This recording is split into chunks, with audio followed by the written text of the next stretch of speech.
Manchester United's unbeaten run finally came to an end yesterday, and sadly, it wasn't a really comforting loss because we lost to 10 a 10-man Newcastle United.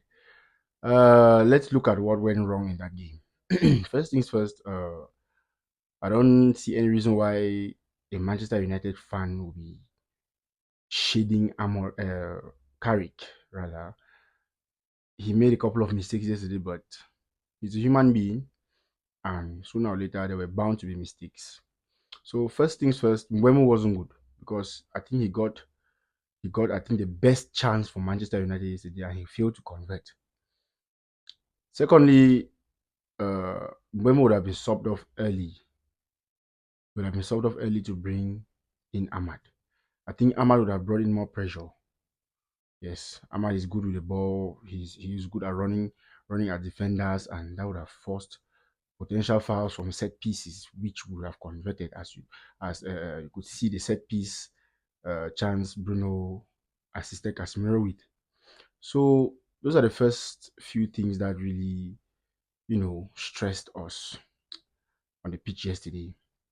Secondly, thirdly, when Newcastle United got the penalty from an unnecessary tackle, an unnecessary challenge from Bruno, they went automatically into a low block. And we all know since Carrick took over, it's not something new that Manchester United always suffers when playing against a team that has a low block. We thrive more on space and counter. We don't when a team blocks low, we don't have the space to run and capitalize on counter attacks and score goals. That's where everything went to hell, right? And then we did not have intensity yesterday. We're not good all round, right? We did not have that intensity because from the opening first minute of the game, Newcastle were putting so much pressure on us. Yes, that's a huge problem. It's as if the work rate isn't that good during training. I don't know why. Then it got worse when Casemiro was subbed off for Ugarte. Ugarte was brought on and Malasia was brought on. Looking at that goal, the final goal when Newcastle were lucky enough to get that break where Osula guy came and scored. If you look at what Malasia was doing, that is terrible. That is terrible defending. I do not know why Malasia was brought on in that game. I don't know why. It wasn't even necessary. I don't know who put him on the bench in the first place. You should be bringing in Malaysia in games where we are leading maybe 4-0, 5-1, 3-0, and you bring him on around the 80th minute so he can pick up from there slowly. It's not in a game where we are struggling to get a win against a Newcastle side who is clearly putting pressure on us. We were not good in that game, so bringing on Malaysia was a terrible idea, and it cost us the game.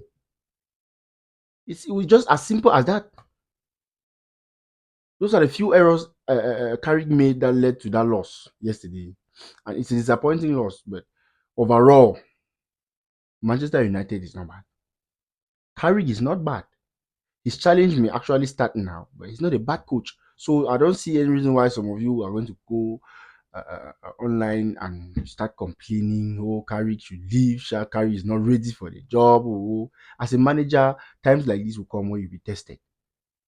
You cannot say a manager is bad when after 8 games he has 7 wins, 1 draw, and 1 loss. You are mad.